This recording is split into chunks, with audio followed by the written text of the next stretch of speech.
My name is Diana Washington, and 3 years ago, I was living what most people would call the American dream. Corner office on the 42nd floor of Henderson Tech Solutions in downtown Chicago.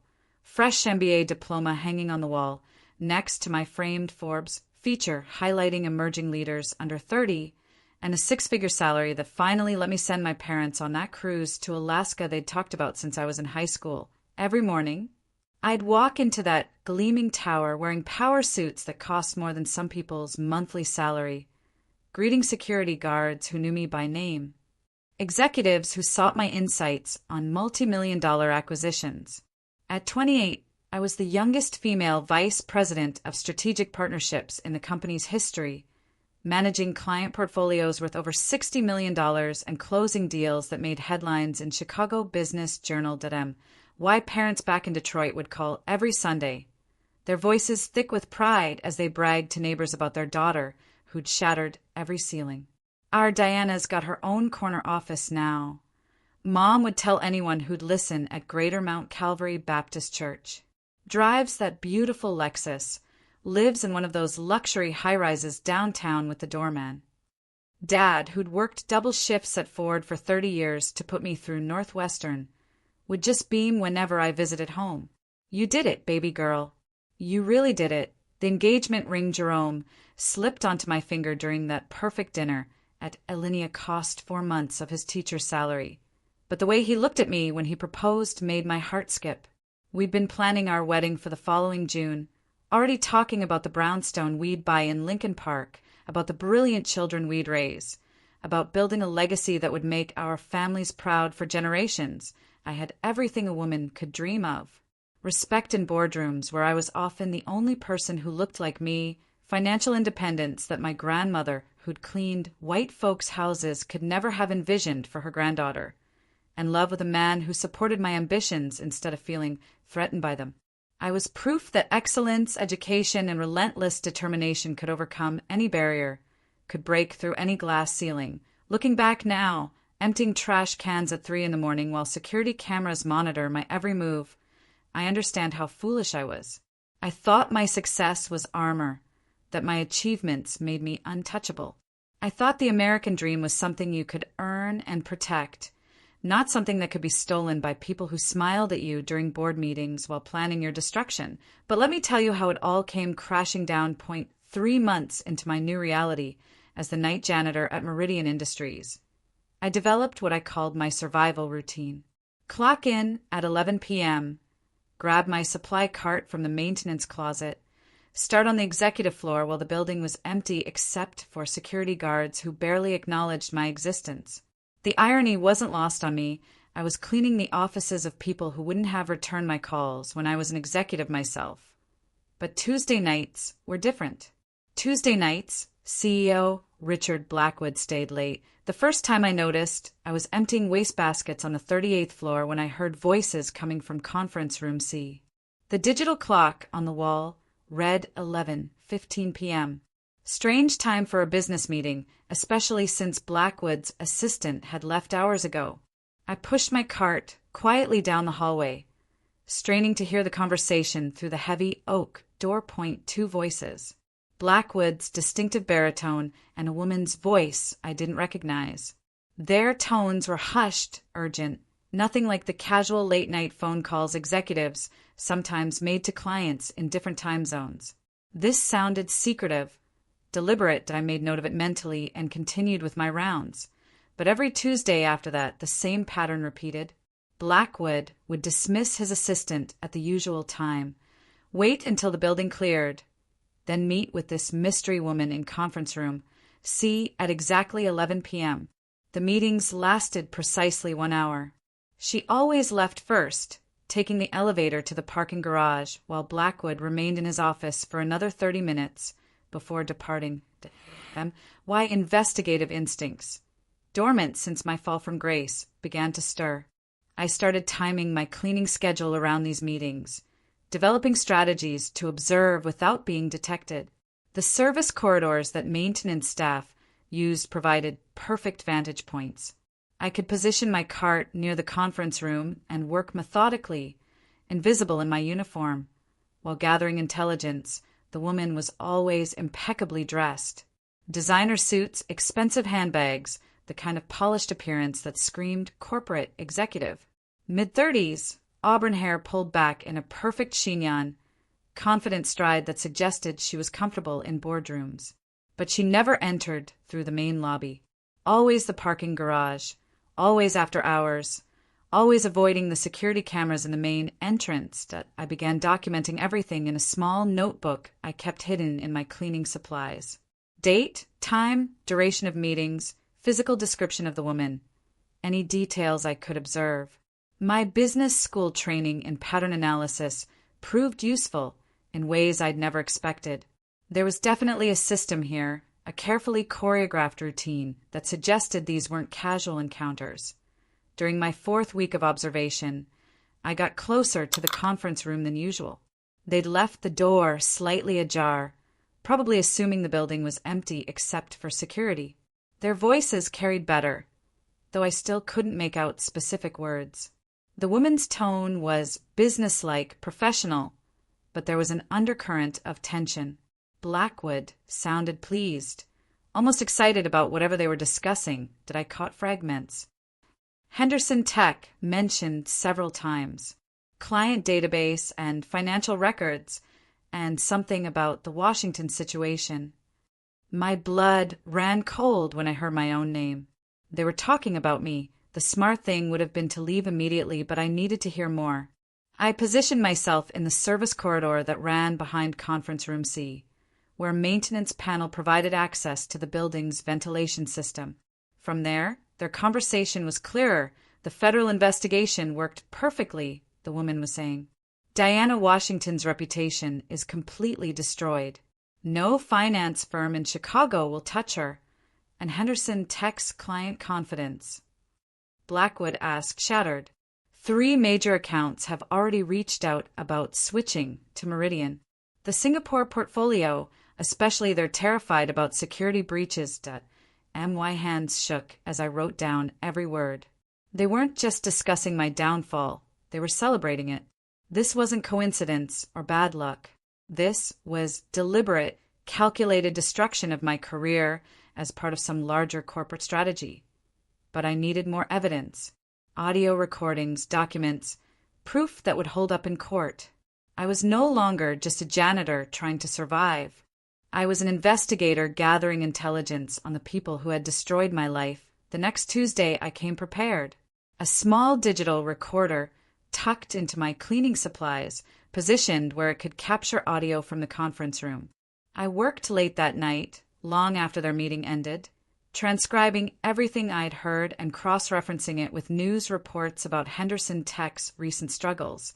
The pattern was becoming clear. Every client Henderson Tech had lost in the past 6 months had ended up at Meridian Industries. Every account I'd personally managed was now under Blackwood's control. My destruction hadn't been personal, it had been business. The breakthrough came during my 5th week at Meridian, while cleaning Blackwood's corner office on a Thursday night. His assistant was notoriously organized, but Blackwood himself was careless with sensitive documents. His personal wastebasket always contained a treasure trove of discarded papers, most of them torn but not shredded, as if he assumed janitors couldn't read or wouldn't care about executive correspondence. That assumption would prove to be his biggest mistake. I developed a system for document recovery. Each night, I'd carefully collect torn papers from his trash, sort them by type and color, then reassemble them during my break using tape and patience. Most were routine meeting notes, draft emails, printed articles about industry trends. But buried in the mundane paperwork, I began finding fragments that told a very different story. The first significant piece was part of a printed email dated 3 months before my arrest. The header was partially torn, but I could make out Project Catalyst, Phase 2 implementation, and Blackwood's email address. The visible text read, neutralize the Henderson threat permanently. Washington's client portfolio represents 40% of their revenue. Eliminate her, acquire the accounts, and Henderson becomes vulnerable to acquisition talks within 6 months. My hands trembled as I taped the fragments together. This was evidence of premeditation, proof that my destruction had been planned months in advance. But I needed more. One reconstructed email wouldn't be enough to convince law enforcement or clear my name. Over the following weeks, I developed a more sophisticated approach. Instead of randomly collecting torn documents, I began studying Blackwood's patterns. He typically reviewed sensitive materials on Tuesday afternoons, before his mystery meetings. Wednesday mornings, those documents ended up in his trash, hastily torn but not destroyed. The intelligence I gathered painted a disturbing picture of corporate espionage and systematic client theft. Project Catalyst wasn't just about acquiring Henderson Tech's accounts, it was about destroying the company entirely. Multiple emails referenced Phase 1, eliminate Washington, Phase 2, client acquisition, and Phase 3, hostile takeover preparation. One partially destroyed document contained a detailed analysis of Henderson Tech's vulnerabilities. My name appeared frequently, along with assessments of my client relationships and the potential impact of my removal. Washington's departure will create uncertainty among Singapore clients. One section read, recommend immediate outreach to capitalize on their concerns about account security, but the most damaging evidence came from a series of correspondence between Blackwood and someone identified only as RM. The emails discussed financial transfers, offshore accounts, and something called evidence implantation protocols. One fragment contained banking information, account numbers, routing details, and transaction records that looked suspiciously similar to the fraudulent transfers that had destroyed my career. I photographed everything with my phone, creating digital backups of each reconstructed document. The evidence was building, but I still needed to identify RM and understand exactly how they'd managed to frame me so convincingly. Why answer came in a torn quarterly report I found buried beneath routine correspondence. The document detailed Meridian's recent personnel changes, including new hires and consultant agreements. Halfway down the list, my blood ran cold. Rebecca Martinez, Senior Financial Consultant. Effective March 15th, Rebecca Martinez, RM. The same Rebecca Martinez who'd been fired from Henderson Tech 6 months before my arrest for suspected embezzlement. The same Rebecca Martinez whose termination had been handled quietly to avoid negative publicity. She hadn't disappeared after leaving Henderson. She'd gone straight to our biggest competitor. Everything clicked into place. Rebecca had insider knowledge of Henderson's systems, client accounts, and security protocols. She knew exactly how to access my accounts, forge my digital signature, and create convincing evidence of fraud. Her firing hadn't been the end of her revenge against Henderson, it had been the beginning. I spent the next week piecing together more fragments, building a comprehensive picture of the conspiracy. Rebecca had provided Blackwood with detailed intelligence about Henderson's operations, including client preferences, contract renewal dates, and strategic weaknesses.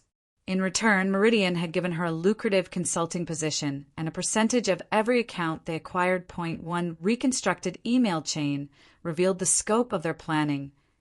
Washington's arrest will trigger automatic account reviews, Blackwood had written. Recommend immediate contact with Singapore clients to offer reassurance and alternative service arrangements. Rebecca's response was chilling. Have prepared detailed client profiles and transition strategies. Can begin outreach 48 hours after federal charges are announced. They'd been ready to swoop in before my career was even officially destroyed, armed with intimate knowledge of my clients' needs and concerns. It wasn't opportunistic, it was calculated theft on a massive scale. The most disturbing discovery was expense report showing payments to someone listed as JK Surveillance and Intelligence Services. The amounts were significant, $50,000 over 3 months, with cryptic descriptions like subject monitoring and relationship assessment. Someone had been watching me, studying my habits, my relationships, my vulnerabilities. I thought about Jerome, about how he'd been so understanding when work stress made me distant, so supportive when I talked about client concerns. Had he been reporting back to them? Was even my personal life part of their intelligence gathering? The evidence was overwhelming, but I knew it wouldn't be enough on its own. Reconstructed documents could be dismissed as fabrications. I needed audio recordings, direct testimony, or access to their digital communications. I needed to catch them in the act. The identity of Blackwood's mystery woman became clear during my 7th Tuesday night observation. I'd positioned myself in the service corridor earlier than usual, hoping to catch their conversation from the beginning rather than joining midway through. This time, I had a small mirror angled to give me a view of the conference room entrance. When she arrived at exactly 11 p.m., I nearly gasped out loud.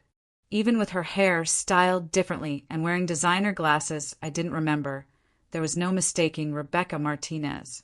I'd worked with her for 2 years at Henderson Tech before her abrupt termination. She'd been in the accounting department, handling client billing and payment processing, which explained how she'd had access to the financial systems used to frame me. Rebecca had been fired after an internal audit discovered irregularities in several client accounts. Nothing as dramatic as my case, but enough suspicious activity to warrant her immediate dismissal.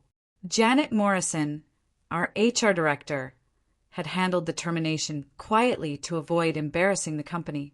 Rebecca had cleaned out her desk on a Friday afternoon and vanished without even saying goodbye to colleagues she'd worked with for years. Now I understood why. She'd been planning her revenge from the moment she received her termination letter. I watched through my mirror as she entered conference room, with the confidence of someone who belonged there. No nervous glances, no hesitation. This was routine for her. She carried a leather portfolio and what looked like a tablet, the tools of someone conducting serious business. Their conversation lasted the usual hour, but this time I could make out more details. Rebecca's voice carried clearly through the slight gap in the door. She was providing updates on something called client acquisition metrics and discussing timeline adjustments for Phase 3 to Henderson Singapore accounts are showing vulnerability, she reported. Their new account manager lacks Diana's relationships. I estimate 60% likelihood of successful transition within 30 days. MY Singapore accounts. The portfolio I'd spent 3 years building, cultivating relationships with executives across the Asia-Pacific region. Rebecca was discussing them like commodities to be harvested. What about the federal investigation? Blackwood asked. Any complications from Washington's side? She took the plea deal as expected. No trial, no public examination of evidence. The fraud conviction will prevent her from working in financial services permanently. She's been effectively neutralized. They talked about destroying my career like it was a chess move, clinical and emotionless. But Rebecca's satisfaction was evident in her tone. This wasn't just business for her, it was personal. After she left, I remained in the service corridor, processing what I'd learned. Rebecca Martinez wasn't just helping Meridian steal Henderson's clients. She was the architect of my downfall. Her insider knowledge had made the frame-up possible. Her understanding of our systems had allowed her to create convincing evidence of fraud. But knowing her identity opened new, investigative possibilities. Rebecca had to have left digital footprints, financial records, communication trails that could be traced. Her partnership with Blackwood required coordination, planning, documented agreements. If I could find those records, I'd have the proof I needed. Over the next few days, I researched everything I could find about Rebecca's current situation. LinkedIn showed her listed as a senior financial consultant at Meridian, with an impressive client portfolio that looked suspiciously similar to accounts Henderson Tech had lost. Her company profile photo showed her in an expensive suit, smiling confidently in what I recognized as Meridian's executive conference room. The timing of her hiring at Meridian was particularly damning. According to the employment records I'd reconstructed from Blackwood's trash, she'd started as a consultant exactly 1 week after her termination from Henderson. No gap in employment, no period of job searching. She transitioned directly from victim to conspirator. I began studying her patterns the same way I'd observed Blackwood's. Rebecca typically arrived at Meridian around 9 a.m. and left by 6 p.m., maintaining regular business hours, unlike their clandestine Tuesday meetings. She had her own office on the 36th floor, 2 levels below the executive suites. Security badges were required for floor access, but cleaning staff had master keys for all areas. Her office would be my next target. Rebecca's workspace told a story of someone who'd made a comfortable living from corporate espionage. Expensive furniture, artwork that cost more than my annual salary, technology that suggested she handled sensitive financial data. But it was her filing system that interested me most. Unlike Blackwood's careless document disposal, Rebecca was meticulous about security. Her desk was always clear, filing cabinets locked, computer password protected. But even careful people made mistakes, and I had time to wait for those mistakes. Why opportunity came during her vacation week. Rebecca had left for what her assistant mentioned was a consulting trip to Singapore, no doubt cementing relationships with my former clients. Have you ever discovered that someone you trusted, someone you worked alongside every day, was secretly working to destroy everything you'd built? The betrayal cuts deeper than any professional setback because it's personal. Rebecca Martinez had sat in staff meetings with me, celebrated company victories, even attended my promotion party 2 years earlier. She'd smiled at my success while planning my destruction. If you've ever felt that knife of betrayal twist in your heart, you understand why I couldn't just walk away. This wasn't just about clearing my name anymore. It was about exposing the systematic cruelty of people who destroy others for profit. Rebecca's consulting trip to Singapore presented the perfect opportunity. With her out of the office for 2 weeks and her assistant covering other departments during the temporary absence, her office would be essentially unmonitored. I'd have access during my regular cleaning schedule without the risk of unexpected encounters. Her office was on the 36th floor, in a section reserved for senior consultants and department heads. Unlike the executive level, this floor was cleaned by regular janitorial staff during evening hours, making my presence completely unremarkable. I'd been assigned this section since my second week, so security guards were accustomed to seeing me there. Rebecca's office was a study in calculated success. Floor-to-ceiling windows overlooked Lake Michigan. Expensive abstract art hung on walls painted in sophisticated gray tones, and her desk was a massive piece of polished mahogany that probably cost more than I'd made in 6 months at my current job. Everything about the space screamed wealth and power wealth that had been built on the ruins of my career. Her filing cabinets were locked, as expected, but I'd come prepared. Years of facility management during college had taught me about building systems, including the universal keys used by maintenance staff for emergency access. Most executives didn't realize their locking filing cabinets could be opened with tools available in any maintenance closet. The first cabinet contained routine business documents, client contracts, meeting notes, travel receipts. Nothing immediately incriminating, but I photographed everything anyway. Patterns often emerged from seemingly innocent paperwork, and I'd learned to be thorough. The second cabinet held financial records that made my pulse quicken. Bank statements for accounts I didn't recognize, showing regular deposits from Meridian Industries alongside irregular payments from sources listed only as consulting services and strategic intelligence. The amounts were substantial, $25,000 here, $40,000 there, payments that suggested she was earning far more than any typical consulting arrangement would justify. But it was the bottom drawer that contained the smoking gun I'd been searching for. Hidden behind a row of hanging folders, I found a small fireproof safe. It was the kind executives used to store their most sensitive documents, contracts, passwords, backup drives containing information too valuable or dangerous for regular filing systems. The safe was partially hidden by a decorative panel, invisible unless you knew exactly where to look. My heart sank when I realized it required a digital combination. I was a financial analyst, not a safecracker. But as I examined the lock more carefully, I noticed something that made me smile grimly. The safe was slightly ajar, held closed by the magnetic seal, but not fully locked. Someone had been careless. Rebecca had been in a hurry before leaving for Singapore. Maybe she'd grabbed something from the safe last minute and failed to properly secure it. or maybe the combination hadn't been entered correctly. Whatever the reason, her mistake was about to become my breakthrough.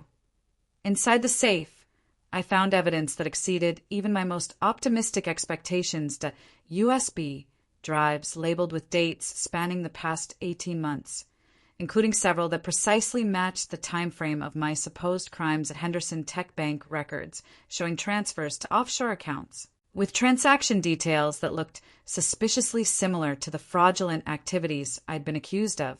But most damning of all was a detailed planning document titled Operation Washington, Implementation Timeline. The document was a masterpiece of criminal organization.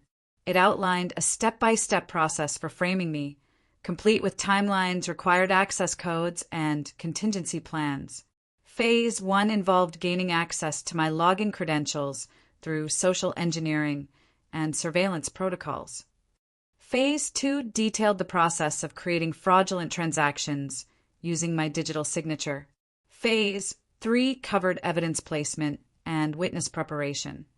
But it was Phase 4 that made my hands shake with rage.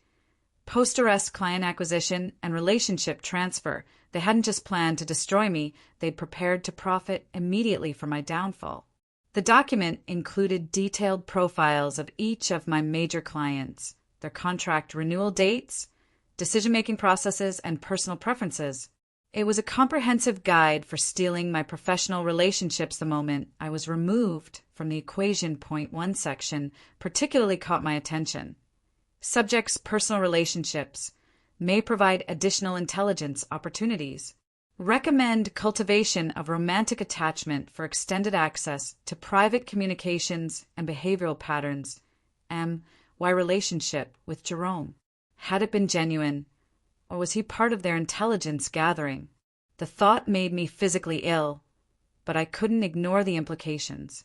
The document mentioned payments to JK surveillance and intelligence services that matched the expense reports I'd found in Blackwood's trash. I photographed every page, every bank record, every piece of evidence the safe contained. The USB drives were encrypted, but their labels alone provided crucial timeline evidence. I could see the systematic nature of their planning, the months of preparation that had gone into my destruction, the bottom of the safe. I found one more piece of evidence that tied everything together: a signed agreement between Rebecca Martinez and Meridian Industries, dated just 3 days after her termination from Henderson Tech. The contract outlined her compensation for strategic consulting services related to competitive intelligence and client acquisition. It was a blueprint for corporate espionage, signed and notarized, with my name mentioned specifically as a primary target for neutralization. Yes, I carefully returned everything to its original position and closed the safe, leaving it exactly as I'd found it. I felt something I hadn't experienced in months: hope. The evidence was overwhelming, documented, and impossible to dismiss as coincidence or fabrication. But I also knew that possessing this evidence made me dangerous. Rebecca and Blackwood had destroyed my life once already. If they discovered I was investigating them, they wouldn't hesitate to destroy me permanently. The photograph felt like ice in my hands.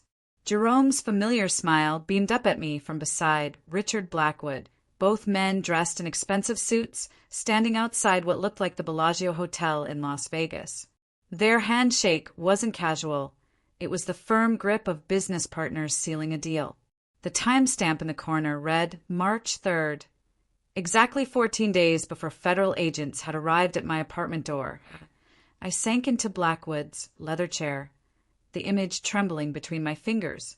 2 weeks before my world collapsed, Jerome had been in Las Vegas shaking hands with the man who would orchestrate my destruction, while I was home in Chicago, probably cooking dinner for us both, completely trusting in our future together. My fiancé was in another state coordinating my downfall. The memories came flooding back with brutal clarity. March 4th, the day after this photograph was taken. Jerome had returned from what he'd claimed was a teaching conference in Milwaukee, bringing me flowers and apologizing for being out of touch. The hotel Wi-Fi was terrible, he'd said, kissing me while I arranged the roses in our favorite vase. I missed you so much. I'd believed every word. I'd even felt guilty for being slightly irritated that he hadn't called more often during his supposed conference. Now I understood why communication had been impossible. He hadn't been in Milwaukee attending education workshops. He'd been in Las Vegas, finalizing the details of how to destroy the woman he claimed to love. That week, Jerome had been unusually interested in my work schedule. "When's your next big presentation?" he'd asked over coffee, his fingers tracing patterns on my hand across our kitchen table. "I want to make sure I don't schedule any evening classes that week. I want to be here to celebrate with you when you close another major deal." I thought his interest was romantic support. Now I realized he'd been gathering intelligence about when I'd be working late, when the building would be empty enough for someone to access my computer systems without detection. Every question about my clients, every inquiry about my projects, every seemingly casual conversation about my authorization procedures had been reconnaissance. The proposal itself took on a different meaning in this new light. Jerome had gotten down on one knee at Navy Pier exactly 1 week after I'd been assigned to manage the Meridian Industries account, the centerpiece of what would become the FBI's case against me. The timing hadn't been romantic spontaneity, it had been strategic positioning. "I want to know everything about you," he'd whispered as he slipped the ring onto my finger, tourists and city lights twinkling around us. "Every dream, every fear, every secret you've never told anyone else, every secret, including my login credentials, my personal security questions, my authorization protocols that someone had used to steal millions while framing me for the theft. Our vacation to the Cayman Islands 6 months into our engagement had been Jerome's idea, a surprise birthday trip that must have cost him months of his teacher's salary. "I want to spoil my brilliant fiancé," he'd said, booking us into a resort I never could have afforded on my own income.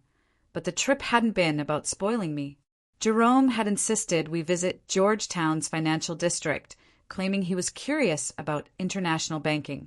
We'd walked through the area where all those fraudulent accounts had been established in my name, Jerome taking pictures of me in front of buildings that would later house the evidence of my supposed crimes. "You look so sophisticated against all these bank buildings," he'd laughed, snapping photo after photo. "Like you belong in this world of international finance that I had belonged in that world, but not as a criminal." Jerome had been documenting my presence in the Cayman Islands, creating a paper trail that would later support the narrative that I'd personally traveled there to set up illegal offshore accounts. The breakup scene replayed in my mind with devastating new clarity. 3 days after the FBI raid, Jerome had come to my apartment wearing the expression I'd interpreted as heartbreak and moral conflict. He'd paced my living room while I sat in stunned silence, still trying to process the magnitude of what was happening to my life. "Diana, I can't handle this," he'd said, his voice breaking in what I'd thought was genuine anguish. "The investigation, the media attention, the uncertainty about our future. It's triggering my anxiety in ways I didn't expect. I need to protect my mental health and my career." I'd begged him to stay, promised we'd get through the crisis together, reminded him of all the plans we'd made. "This is temporary," I'd pleaded. "Once they realize I'm innocent, everything will go back to normal." But Jerome had been unmovable. "I'm sorry, but I can't wait for that to happen. I can't put my life on hold indefinitely. You deserve someone stronger than me, someone who can stand by you no matter what." The performance had been flawless. Jerome had managed to seem genuinely torn between his love for me and his need for self-preservation. He'd even cried, tears I'd interpreted as proof of how much our relationship meant to him, how difficult this decision was. Those tears had been lies. His conflict had been an act. His love had been a job, and his job was finished the moment federal agents entered my life. Sitting in Blackwood's office at 4 a.m, holding photographic evidence of Jerome's betrayal, I felt something break apart inside my chest. It wasn't just heartbreak. It was the complete destruction of my ability to trust my own judgment. If I could be so thoroughly deceived by someone I'd shared my bed with, someone I'd planned to marry, how could I ever believe in my ability to read people accurately again? But underneath the devastation was something else, something harder and colder than grief. Rage. Pure, crystalline fury at the calculated cruelty of what they'd done to me. They hadn't just stolen my money and destroyed my career. They'd weaponized love itself, turning my capacity for trust and intimacy into tools for my own destruction. The invisible janitor they thought they'd broken was discovering that her destruction had been even more personal, even more sadistic than she'd imagined. The conspiracy became clear as I sat surrounded by evidence of 3 years of coordinated deception. This hadn't been opportunistic crime or random corporate espionage. It had been a systematic campaign to destroy Diana Washington specifically, executed with the precision of a military operation and the cruelty of personal vendetta. Richard Blackwood's motive was purely business. Meridian Industries had been competing with Henderson Tech for the same high-value clients for years, always coming in second place. Henderson's reputation for innovation and client service had given us the competitive edge that Blackwood couldn't overcome through legitimate means. His solution had been brilliant in its ruthlessness: destroy Henderson's reputation by framing their top performer for financial crimes. If Diana Washington, the rising star who'd closed Henderson's biggest deals, turned out to be an embezzler and thief, clients would lose confidence in the entire company. They'd question Henderson's judgment, security protocols, and ability to protect client assets. The plan required inside access to Henderson's systems and procedures. That's where Rebecca Martinez had played her crucial role. As a senior financial analyst, she'd possessed intimate knowledge of our client account structures, authorization protocols, and security measures. Her supposed termination for embezzlement had been theater, a way to remove her from Henderson's payroll while maintaining her access to vital information. Rebecca hadn't been caught stealing. She'd been caught preparing the infrastructure needed to frame me. Her firing had created the perfect cover story, establishing her as a disgruntled former employee with motive to help competitors, while providing plausible deniability for her ongoing relationship with Meridian. But financial fraud alone wouldn't guarantee my destruction. Blackwood needed insurance that I wouldn't be able to mount an effective defense, that my personal life would be too chaotic and my support system too compromised for me to fight back successfully. Enter Jerome Washington to be the charming teacher who'd appeared in my life at precisely the moment when someone would need intimate access to my routines, relationships, and vulnerabilities. That Jerome's role had been the most insidious aspect of their plan. As my fiancé, he'd been perfectly positioned to gather intelligence about my work schedule, my emotional state, my financial resources, and my legal strategy. He'd known when I was meeting with lawyers, when I was struggling with depression, when I was most vulnerable to pressure and manipulation. More crucially, Jerome had provided real-time updates about my daily activities, allowing Rebecca and Blackwood to time their fraudulent transactions perfectly. They'd known exactly when I'd be working late, when I'd have legitimate reasons to access client accounts, when my presence in the building would provide cover for their illegal activities. The Las Vegas meeting had been their final coordination session, Blackwood paying Jerome for services rendered, Rebecca receiving her bonus for successful infiltration, all three conspirators aligning their stories and timelines to ensure their deception would withstand federal investigation. They'd turned my greatest strengths into evidence of my guilt. My work ethic made it believable that I'd been in the office during the times when fraudulent transactions occurred. My ambition provided motive for why I might steal money to fund a more luxurious lifestyle. My engagement to Jerome created the appearance of financial pressure. Wedding expenses, house down payments, the kind of costs that might tempt someone toward criminal behavior. The systematic nature of my destruction revealed itself in the timeline of their manipulations. Rebecca's termination had established her access to Henderson's internal systems. Jerome's proposal had positioned him to gather personal intelligence about my relationships and routines. Blackwood's legitimate business dealings with Henderson had given him opportunities to study our procedures and identify security vulnerabilities. Each phase had built toward the ultimate goal: Diana Washington's complete professional and personal annihilation. They'd stolen my money, destroyed my reputation, eliminated my career prospects, and shattered my most intimate relationship. They'd left me with nothing, no resources, no credibility, no support system capable of helping me fight back. The beauty of their scheme was how it had exploited societal assumptions about successful Black women in corporate environments. My rapid rise through Henderson's ranks could be reframed as suspicious ambition. My expensive apartment and luxury car could be presented as evidence of living beyond my legitimate means. My confidence in boardrooms could be twisted into arrogance that might lead someone to believe they could steal without consequences they'd counted on investigators seeing what they expected to see. Another case of corporate greed, another ambitious executive who'd crossed ethical lines in pursuit of wealth and status. The FBI hadn't investigated the real Diana Washington.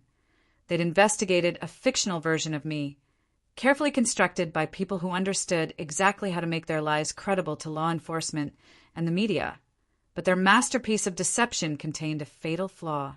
They'd assumed that destroying me would be the end of the story, that I'd disappear into shame and obscurity, never again posing a threat to their carefully constructed lives. They'd underestimated the kind of woman who fights her way from Detroit's East Side to a Chicago corner office without family connections or inherited wealth.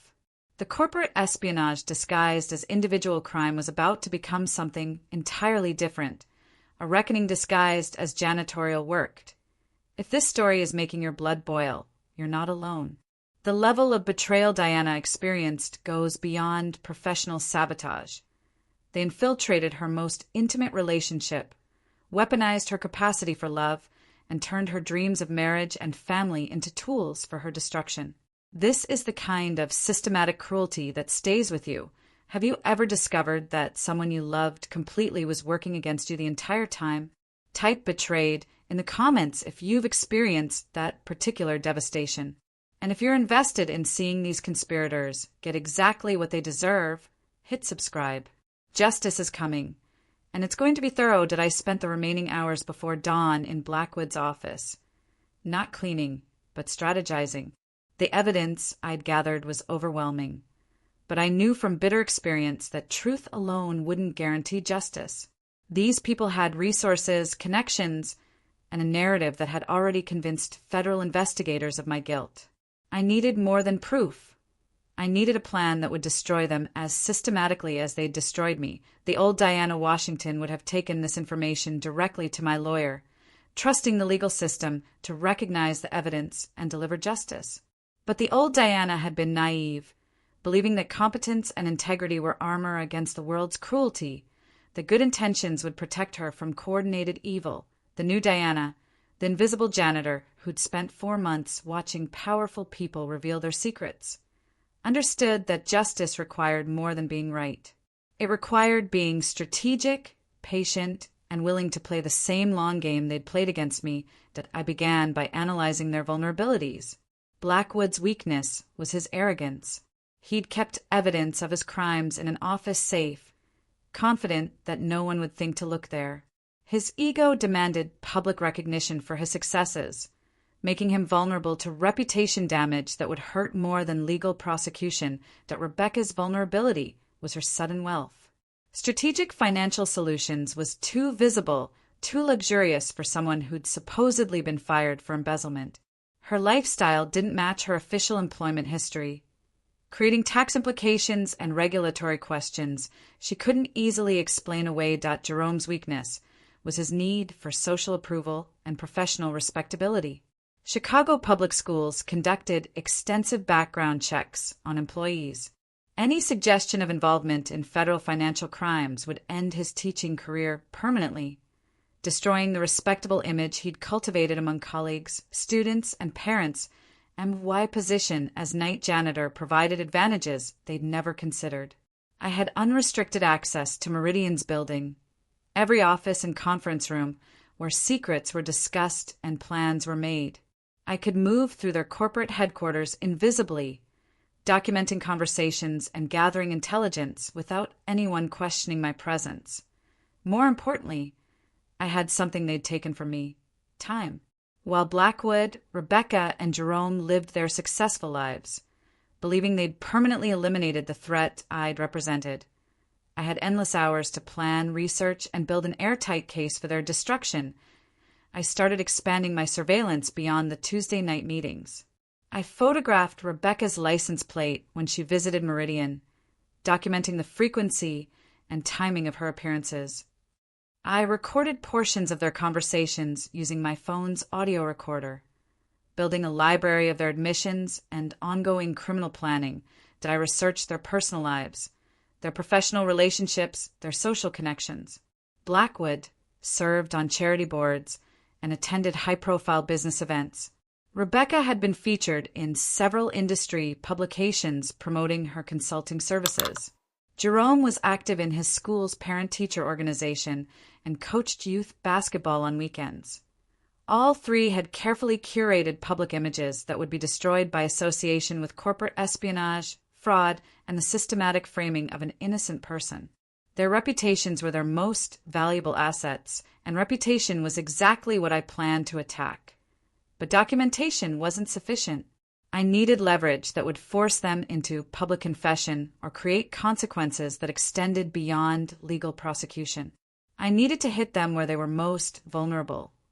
Their standing in Chicago's professional and social communities. The plan I developed was elegant in its comprehensive scope. Rather than simply exposing their crimes to law enforcement, I would coordinate simultaneous revelations across multiple platforms and institutions. The evidence would go to the FBI, the Chicago Tribune, Henderson Tech's board of directors, various regulatory agencies, and the professional organizations that governed their respective industries. Blackwood would face investigation by securities regulators, tax authorities, and the charitable organizations where he served as a board member. His clients would receive detailed documentation of his criminal activities. His country club membership would be challenged. His social standing would crumble as methodically as he demolished mine. Rebecca would be reported to business licensing authorities, the IRS, and immigration services if her legal status became questionable under scrutiny. Her consulting clients would learn about her real relationship with Meridian and her history of corporate espionage. Her carefully constructed post-Henderson life would collapse under the weight of multiple investigations. Jerome would face the most personal consequences. Chicago public schools would receive evidence of his involvement in federal crimes. The parents of his students would learn that their children's teacher had participated in destroying an innocent woman's life for money. His basketball team would lose their coach. His professional reputation in education would be permanently destroyed, that I wanted them to experience the same systematic isolation I'd endured. The same loss of career prospects, social connections, and community standing. The same feeling of being completely alone while facing legal and financial catastrophe. But I also wrestled with something the old Diana wouldn't have struggled with: the line between justice and revenge. Was I seeking accountability for their crimes? Or was I planning their destruction because I wanted them to suffer as I'd suffered? The distinction mattered less each day I spent cleaning their offices, invisible to people who'd orchestrated my downfall while they prospered from their crimes. They'd shown no mercy when they destroyed my life. They deserved none when I returned the favor. Why transformation from victim to strategist was complete. The hunter they'd created through their cruelty was ready to begin stalking her prey. The invisible janitor was about to become the most dangerous person in their carefully constructed world of lies and stolen success. January marked my 6th month as Meridian's most valuable invisible employee, and my patience finally yielded the breakthrough I'd been waiting for. Blackwood had grown careless with his computer security, leaving his executive workstation unlocked during several late-night cleaning sessions. The arrogance that had led him to keep incriminating documents in an office safe extended to his digital security habits. His computer contained a treasure trove of evidence that made the safe documents look like amateur hour. Email chains stretching back 18 months detailed the entire conspiracy from conception to execution. Spreadsheets tracking my daily movements, compiled from Jerome's reports. Financial projections showing Meridian's expected revenue increase from acquiring Henderson's client base. Meeting notes from strategy sessions with Rebecca about exploiting Henderson's security vulnerabilities. The most damaging files were in a folder labeled Project Washington, my name turned into a corporate operation code. Inside were psychological profiles analyzing my personality traits, financial records detailing my spending patterns, and social media screenshots documenting my relationships and activities.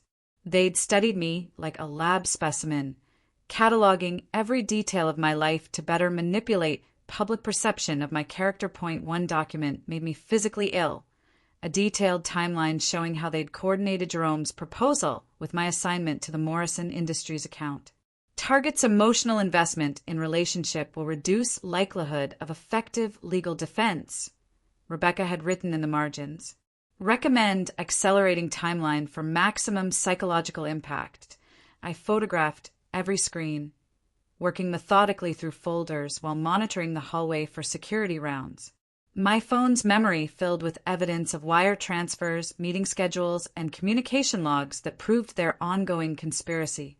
The digital trail was even more comprehensive than the paper documents, harder to destroy and impossible to explain away. The Tuesday night meetings had evolved since I'd started surveillance.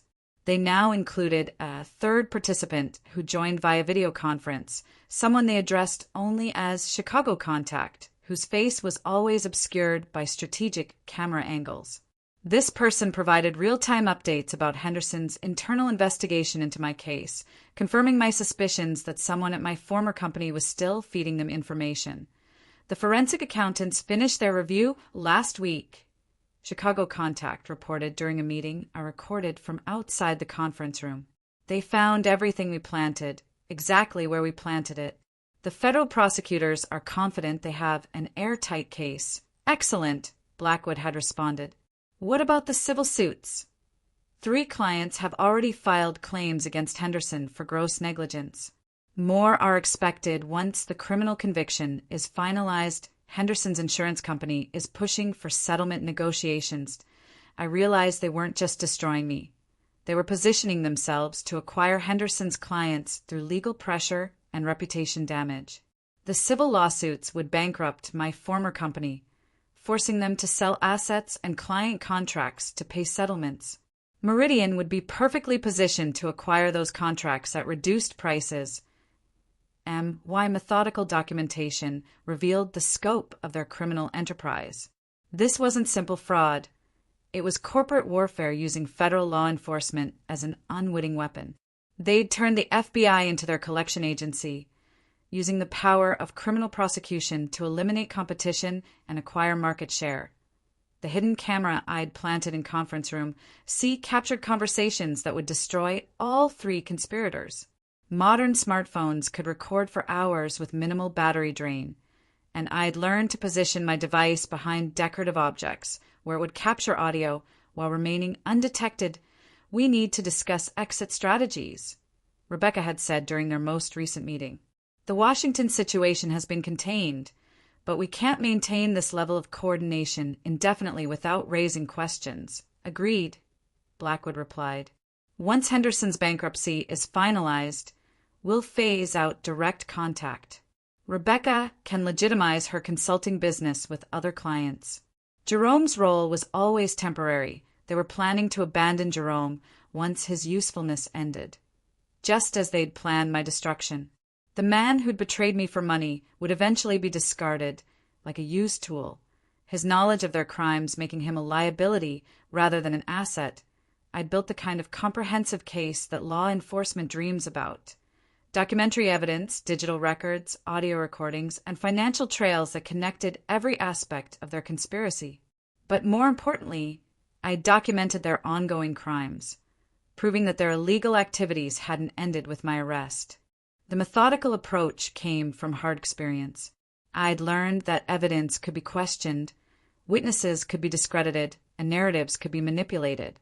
But comprehensive documentation from multiple sources, gathered over months of patient surveillance, would be nearly impossible to dismiss or explain away. That MY nights were spent transcribing recorded conversations, cross-referencing financial documents, and building chronological timelines that would guide prosecutors through the labyrinth of their conspiracy. I'd become my own forensic accountant, learning to read bank statements and trace money flows with the skill of someone whose freedom depended on understanding every detail. The old Diana had trusted others to protect her interests. The new Diana understood that justice required taking personal responsibility for gathering proof, building cases, and ensuring that truth could survive the sophisticated lies told by people with resources and connections. The invisible janitor had assembled enough evidence to destroy 3 lives as thoroughly as they destroyed hers. February brought the perfect opportunity. Meridian's annual investor presentation, scheduled for the last Thursday of the month. Blackwood would be presenting the company's financial performance and growth projections to over 200 potential investors, current stakeholders, and business media representatives. The event would be live-streamed to thousands more viewers, creating the largest possible audience for what I was planning. The presentation was being held in Meridian's main auditorium, a state-of-the-art facility with professional lighting, multiple cameras, and audio equipment that would broadcast every word to viewers around the world. More importantly, the guest list included several Henderson Tech board members, financial journalists who'd covered my case, and regulatory officials who'd been involved in the investigation. I spent weeks studying the building's security systems, identifying vulnerabilities I could exploit during the presentation. The auditorium's technical booth was accessible through service corridors that only maintenance staff used. The lighting and audio controls were centralized in that booth, giving whoever controlled them the power to direct audience attention and ensure clear communication. The presentation would begin at 2 p.m., but setup started at noon with technical staff testing equipment and speakers conducting rehearsals. My janitor's uniform and master key card would give me access to areas where strangers would be questioned and removed. I'd be invisible in plain sight, just another member of the maintenance crew ensuring everything ran smoothly. My plan required precise timing and multiple contingencies. I couldn't simply interrupt Blackwood's presentation and hope for the best. I needed to control the situation completely, ensuring that my evidence would be seen and heard by everyone present while preventing security from stopping me before I could reveal the truth. The technical booth became my command center. I spent several nights familiarizing myself with the audio-visual controls, learning how to operate the cameras, adjust lighting, and manage the live stream feed. The system was sophisticated but not complex, designed for easy operation by trained technicians. That I prepared backup copies of all my evidence, storing files on multiple USB drives and uploading everything to secure cloud storage accounts. If something went wrong during the presentation, if security removed me before I could complete my revelation, the evidence would still be accessible to journalists and investigators. The psychological preparation was more challenging than the technical planning. I had spent 6 months as Diana Washington the janitor, invisible and dismissed by people who'd once respected my professional judgment. Revealing myself as the woman they destroyed would require summoning confidence I wasn't sure I still possessed. But I thought about my parents in Detroit who still believed in my innocence despite the overwhelming evidence against me. I thought about my former colleagues at Henderson who'd lost their jobs when clients fled after my supposed crimes damaged the company's reputation. I thought about other innocent people who might face similar conspiracies if these criminals weren't stopped. The presentation would be my only chance to reach a large enough audience to ensure the truth couldn't be suppressed or spun by expensive public relations firms. Once my identity was revealed and my evidence was public, Blackwood, Rebecca, and Jerome would be unable to control the narrative or manage the consequences. I'd scripted every word I planned to say, timing my remarks to fit within the window before security could intervene. The first 60 seconds would establish my identity and credibility. The next 2 minutes would present the most damaging evidence. The final minute would challenge the audience to act on what they'd learned. Multiple exit strategies were prepared in case the confrontation went wrong. Service tunnels provided alternative routes out of the building. Emergency protocols would create confusion that might allow escape if security responded faster than anticipated. Legal contacts were prepared to respond immediately if I was arrested. The woman who'd once commanded boardrooms and closed million-dollar deals was preparing to reclaim her voice in the most public way possible. Diana Washington was coming back, and she was bringing 3 years of carefully documented evidence with her. The invisible janitor's greatest performance was about to begin. What would you do in Diana's position? You've spent 6 months gathering evidence that could clear your name and destroy the people who framed you. But exposing them means revealing yourself to the world as the criminal everyone believes you to be. Would you take that risk? Would you trust that the evidence speaks for itself, or would you stay hidden and try to work through lawyers and law enforcement? This is the moment when everything changes, when the hunted becomes the hunter. If you're on the edge of your seat waiting to see how this plays out, smash that subscribe button and drop justice in the comments. The auditorium was packed with Chicago's financial elite when I made my entrance through the service door at exactly 2:47 p.m. Blackwood had been presenting for 47 minutes, his polished voice filling the space as he detailed Meridian's exceptional growth over the past year. Charts and graphs displayed impressive revenue increases, much of it from clients who'd abandoned Henderson Tech after my supposed crimes destroyed their confidence in the company. These numbers represent more than financial success, Blackwood was saying to the captivated audience. They demonstrate Meridian's commitment to ethical business practices and client protection. In an industry where trust is everything, we've proven ourselves worthy of that trust. I almost laughed at the irony as I slipped into the technical booth unnoticed. The man who'd orchestrated the most elaborate corporate fraud scheme I'd ever encountered was lecturing 200 investors about ethical business practices. The audacity was breathtaking. From the booth, I could see the entire audience, potential investors in expensive suits, financial journalists with notebooks and recording devices, Henderson Tech board members who'd probably spent sleepless nights wondering how they'd missed the warning signs of my supposed criminal behavior. In the front row sat Rebecca Martinez, looking elegant and professional as she watched her co-conspirator perform. I waited until Blackwood reached the section of his presentation devoted to competitive advantages and market positioning. Meridian's growth has been achieved through strategic client acquisition and superior service delivery, he announced, clicking to a slide that showed Henderson's logo crossed out with a red X. That was my cue. Actually, Richard, your growth has been achieved through fraud, conspiracy, and the systematic destruction of innocent people. Every head in the auditorium turned toward the booth as my voice filled the space through the professional sound system. I'd taken control of the microphone, and my words were being broadcast not just to the live audience, but to thousands of viewers watching the live stream. Blackwood froze at the podium, his face cycling through confusion, recognition, and horror as he realized who was speaking. Security, he called out, but his voice wasn't amplified anymore.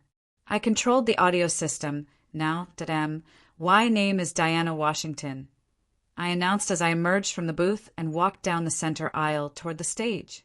3 years ago, I was Vice President of Strategic Partnerships at Henderson Tech Solutions. Many of you probably remember reading about my arrest for embezzling $2.3 million from client accounts. Gasps echoed through the auditorium as audience members recognized me. The financial journalists were already pulling out their phones, recording everything. The live stream viewer count was climbing rapidly as word spread across social media. The charges against me were fabricated. I continued, reaching the front of the auditorium where security guards were approaching cautiously. I was framed by the man standing behind that podium, working with former Henderson employee Rebecca Martinez and my own fiancé Jerome. Rebecca had gone pale in the front row, her confident composure cracking as she realized the scope of what was being revealed. She started to rise from her seat, but I pointed directly at her. Rebecca Martinez, supposedly fired from Henderson for embezzlement, actually established the offshore accounts used to steal money while making it appear I was the thief. She's sitting right there in the front row, enjoying the presentation about profits generated from her own crimes. The cameras automatically focused on Rebecca as she tried to leave her seat, but audience members blocked her path. The live stream viewers could see everything: her guilty expression, her desperate attempt to escape, her obvious panic at being exposed. Richard Blackwood coordinated the entire operation. I announced, pulling out my phone and connecting it to the auditorium's audiovisual system. And I have 6 months of recorded conversations, financial documents, and photographic evidence to prove it. The first audio file began playing through the speakers, Blackwood's voice discussing neutralizing the Henderson threat and ensuring that all traces lead back to Washington. The audience sat in stunned silence as they heard him planning my destruction in his own words. Security guards had reached me, but they hesitated as the evidence continued playing. The gravity of what was being revealed, combined with the presence of media and the live broadcast, made them uncertain about how to proceed. Arresting someone who was exposing criminal conspiracy on live television would raise questions they weren't prepared to answer. The FBI investigation that destroyed my life was built on evidence planted by these three people, I said as financial documents appeared on the auditorium screens. Bank records, authorization codes, transaction logs, all of it fabricated to frame me for crimes I didn't commit. Blackwood finally found his voice. "This woman is a convicted felon," he shouted, trying to regain control of his own presentation. "She's mentally unstable and desperate to blame others for her own crimes." "Actually, Richard, I was never convicted of anything," I replied calmly. "I took a plea deal because my lawyer said fighting fabricated evidence would mean prison time. But I've spent the last 6 months working as a janitor in your building, invisible to everyone while gathering proof of your conspiracy." The final piece of evidence appeared on screen. The photograph of Jerome shaking hands with Blackwood outside the Las Vegas hotel, timestamped 2 weeks before my arrest. The visual impact was devastating. Clear proof of coordination between my supposed fiancé and the man who'd framed me. The power shift was complete. The invisible janitor had become the most important person in the room, commanding the attention of hundreds of viewers while exposing the truth that powerful people had tried to bury. Diana Washington was back, and she'd brought justice with her. The auditorium erupted into chaos the moment my evidence finished playing. Financial journalists were shouting questions, while livestream viewers flooded social media with clips of Blackwood's recorded confessions. Security guards stood frozen, unsure whether to arrest me or protect me from the surge of reporters pushing toward the stage that FBI Special Agent Catherine Reynolds, who'd been in the audience as part of a financial crimes task force presentation, was already on her phone calling for backup. Within minutes, federal agents were swarming the building, while Rebecca Martinez tried desperately to escape through emergency exits that had been automatically locked down. Diana Washington, Agent Reynolds approached me with a mixture of professional respect and personal regret. "We need to talk. All charges against you are being suspended pending immediate review of this new evidence." Blackwood was screaming from the podium, his polished composure completely shattered. "This is a setup. She's orchestrating this whole spectacle to distract from her own crimes." But his protests sounded hollow against the backdrop of his own recorded voice discussing my destruction. The arrest of Richard Blackwood was broadcast live to over 50,000 viewers. Federal agents read him his rights while he continued ranting about frame-ups and conspiracies, seemingly unaware that his own words had provided the evidence for his prosecution. The man who'd spent 3 years as a respected CEO was being led away in handcuffs, while cameras captured every moment. Rebecca's capture was equally satisfying.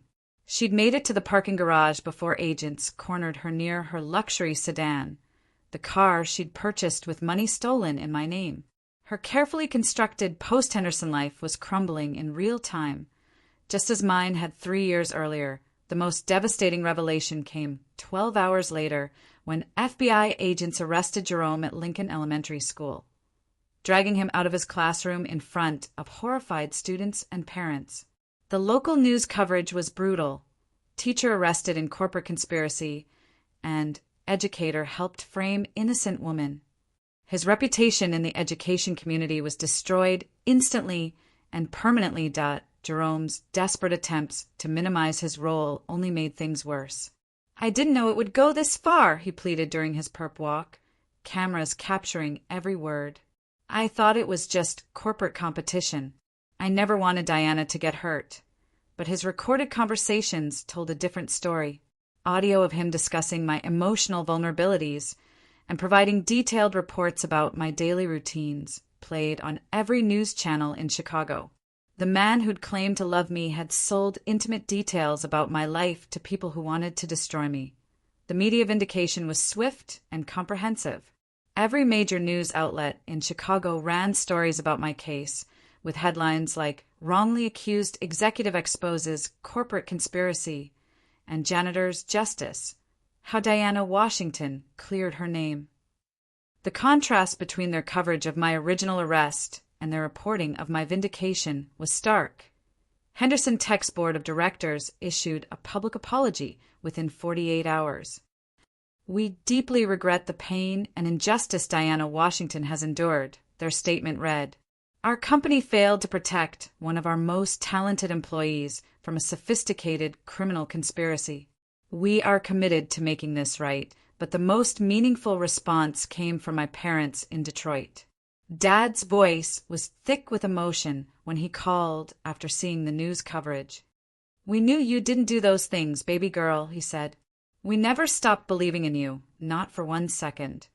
Mom was crying when she took the phone. You're so strong, Diana. Stronger than we ever imagined. We're so proud of how you fought back." Their unwavering faith in my innocence, even when the evidence seemed overwhelming, had sustained me through the darkest months of this ordeal. Knowing they'd never doubted me made the vindication even sweeter. The invisible janitor had become the most famous whistleblower in Chicago's financial district, her story serving as proof that truth, no matter how deeply buried, eventually finds its way to the surface. Federal prosecutors moved with unprecedented speed to dismiss all charges against me and file new indictments against Blackwood, Rebecca, and Jerome. The evidence I'd gathered during 6 months of invisible surveillance provided them with the kind of comprehensive case that prosecutors dream about: audio recordings, financial documents, digital evidence, and a clear timeline of criminal conspiracy, the MS. Washington's meticulous documentation has given us everything we need to ensure justice, announced U.S. Attorney Michael Chin during a press conference. This case represents one of the most sophisticated corporate fraud schemes we've ever prosecuted, and one of the most compelling examples of an innocent person fighting back against false accusations. Within a week, all 3 conspirators have been indicted on multiple federal charges: wire fraud, conspiracy, computer fraud, identity theft, and racketeering. The evidence was so overwhelming that their attorneys began discussing plea bargains immediately, hoping to avoid the lengthy prison sentences that would result from conviction at trial. Henderson Tech's response exceeded my wildest expectations. CEO Patricia Liu personally flew to Chicago to meet with me, bringing an offer that demonstrated genuine remorse for how the company had abandoned me during the crisis. "Diana, we want you to come home," she said during our meeting at the Four Seasons, "not just as Vice President of Strategic Partnerships, but as Senior Vice President of Corporate Security and Fraud Prevention. We need someone who understands how these attacks can happen and how to prevent them." The salary offer was substantial, nearly double what I'd been earning before my arrest. But more importantly, the role would give me the platform to help other companies protect themselves from similar conspiracies. My experience as a victim of corporate espionage had taught me vulnerabilities that few security experts could identify. Other companies reached out as well. 3 Fortune 500 corporations offered executive positions, recognizing that my unique experience and proven resilience made me an invaluable asset. Private investigation firms wanted to hire me as a consultant. Business schools invited me to speak about corporate fraud prevention, but the most meaningful offer came from a different source entirely. The FBI's Financial Crimes Division approached me about joining their white-collar crime unit as a special consultant. "Your ability to identify and document sophisticated fraud schemes could help us protect other innocent people," Agent Reynolds explained. "You've shown that victims don't have to stay victims." The financial compensation for my suffering was substantial, but could never fully account for 3 years of destroyed reputation and lost opportunities. Henderson Tech's settlement included $5.2 million in damages, plus legal fees and compensation for emotional distress.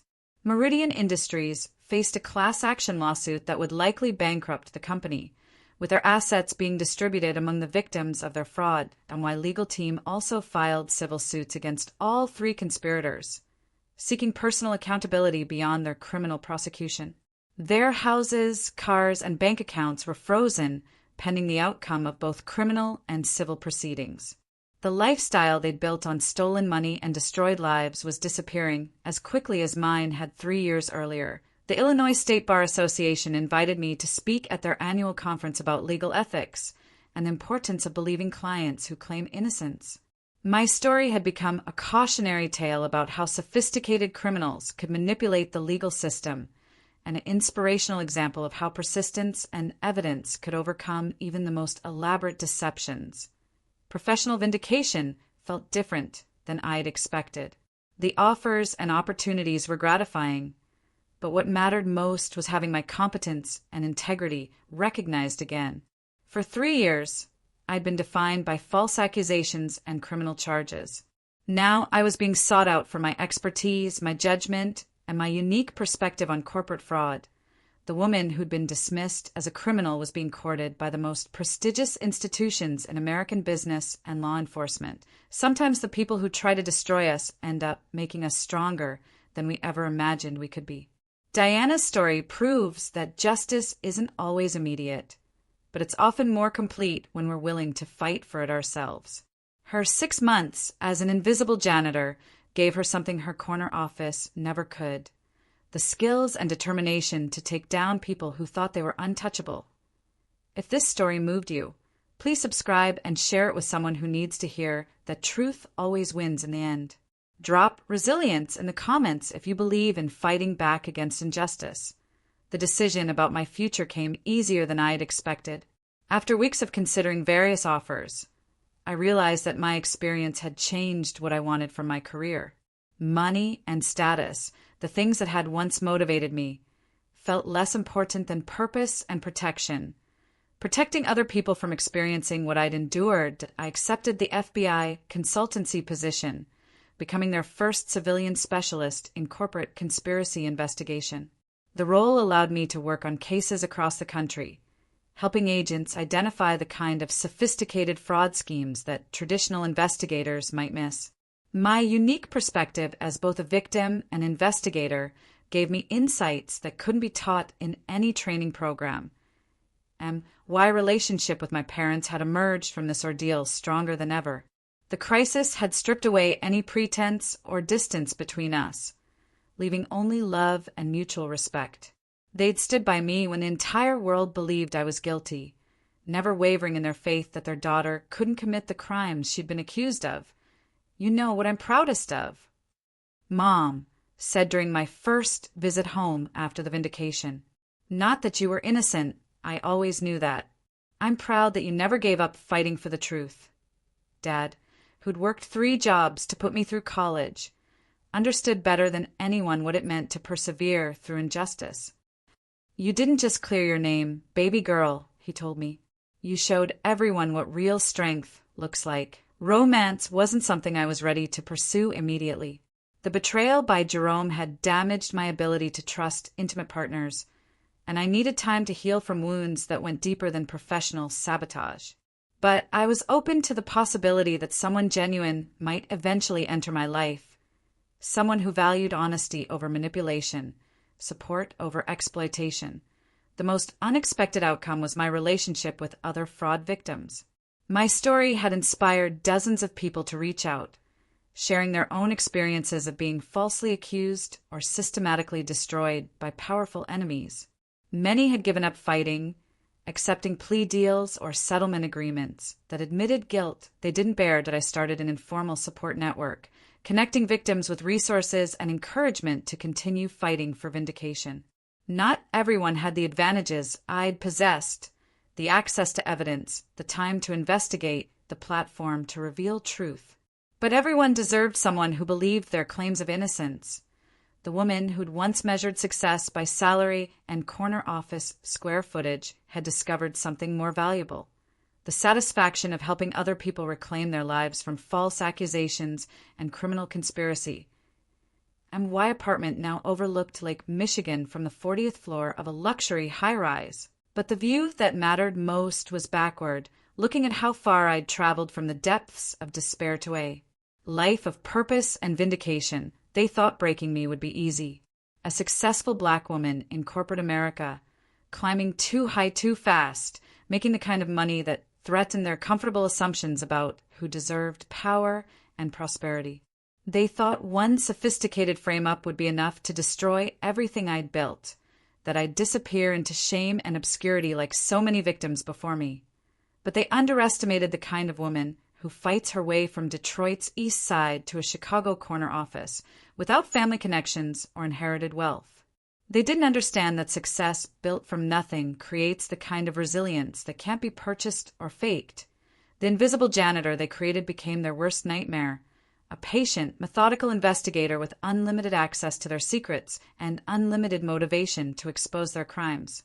They gave me the perfect cover for gathering evidence, while teaching me that justice sometimes requires taking matters into your own hands. My name is Diana Washington, and I am living proof that truth is more powerful than lies, that persistence can overcome conspiracy, and that sometimes the people who try to destroy us end up creating exactly the person capable of destroying them. They broke the wrong woman, and now they're paying the price for that mistake.